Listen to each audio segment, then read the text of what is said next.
Hello viewers, সবাই কেমন আছেন? টেকমোবাইল পুরো ইউটিউব চ্যানেলের পক্ষ থেকে সবাইকে অনেক অনেক শুভেচ্ছা। তো ভিউয়ার্স, আজ আপনাদের জন্য আমি আজকে নিয়েছি একটা নতুন টিউটোরিয়ালটা হচ্ছে কিভাবে আপনার ফোনে 30 মিনিটের মধ্যে ফুল চার্জ করবেন। তো ভিউয়ার্স, এটা কোনো অ্যাপস না, এটা একটা সেটিং যা আপনি আপনার ফোন সেটিংয়ে আছে। তো ভিউয়ার্স, এই টিউটোরিয়ালটা আমি এখন আপনাদের দেখাবো। দেখার আগে ছোট্ট একটা রিকোয়েস্ট, যারা আমাদের চ্যানেলটি এখনও সাবস্ক্রাইব করেনি তারা আমাদের চ্যানেলটি সাবস্ক্রাইব করে নেবেন এবং পাশে থাকা বেল বাটনটা অবশ্যই ক্লিক করবেন, যাতে পরবর্তী ভিডিওটা আপনি সবার আগে পান।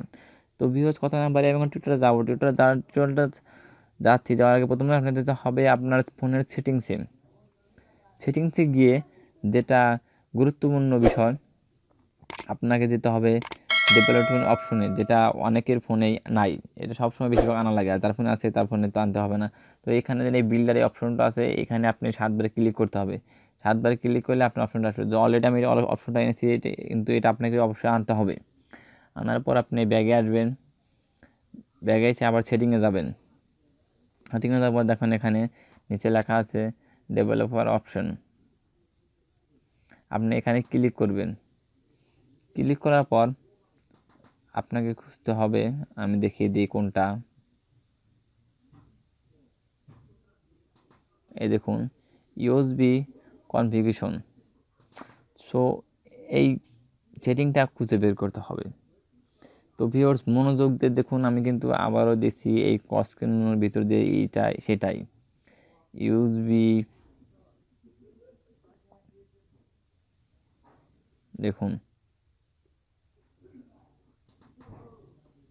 এটা, তো আমি অনেকবার দেখাচ্ছিলাম এটা আবার ক্লিক করতে হবে।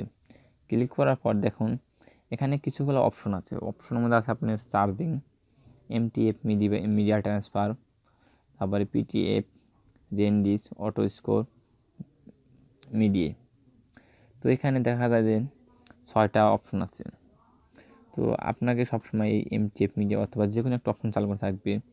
তো আপনাকে সিলেক্ট করে নিতে হবে এখান থেকে প্রথমটা, এই চার্জিং অপশনটা। দেখে নিন, ভালো করে দেখে নিন, বুঝতে সমস্যা হলে একটু ভালো করে দেখবেন। আর ভিডিওটা কখনই স্কিপ করে কাটবেন না, তাহলে কিন্তু আপনার সমস্যা হবে। পরবর্তীতে আপনি আমাদের জানাবেন যে ভুয়া। আসলে ভুয়া না, আমি নিজেও ইউজ করি। তো আপনাকে এই চার্জিং অপশনটাতে ক্লিক করতে হবে। ক্লিক করে আপনাকে ব্যাগে আসতে হবে। তারপরে আপনার ফোনে অবশ্যই অ্যারোপ্লেন মোড আছে, তো আমাদের ফোনেও আছে। তো এই অ্যারোপ্লেন মোড এটা আপনাকে অবশ্যই অন করে নেবেন। অন করে নেওয়ার পর দেখুন আমার এখানে এয়ারপ্লেন মোড এলো। অন করে নেওয়ার পর আপনার ফোনটা সুইচ অফ করে চার্জ দেবেন। দেখবেন 30 মিনিটের মধ্যে আপনার ফোনটা চার্জ হয়ে গেছে। তো ভিউয়ার্স, এতে করে ব্যাটারি কোনো সমস্যা হবে না এবং ফোনের কোনো সমস্যা হবে না। মানে ওইখানে চার্জিং অপশনটা দেওয়া হয়েছে যাতে আপনার ফোনটা অন্য কোনো অ্যাপস গ্রহণ করতে না পারে চার্জটা। তো জাস্ট এই জন্যই। তো ভিউয়ার্স, ভালো থাকবেন। টিউটোরিয়ালটা কেমন হলো অবশ্যই আমাদের কমেন্টে জানাবেন। আর যারা এখন আমাদের চ্যানেলটি সাবস্ক্রাইব করেনি তারা আমাদের চ্যানেলটি এখনই সাবস্ক্রাইব করে নেবেন এবং পাশে থাকা বেল বাটনটা অবশ্যই ক্লিক করবেন, যাতে পরবর্তী ভিডিও নোটিফিকেশনটা আপনি পান। তো ভিউয়ার্স, ভালো থাকবেন। পরবর্তী টিউটোরিয়াল নিয়ে আপনাদের সঙ্গে আমি আবার আসবো।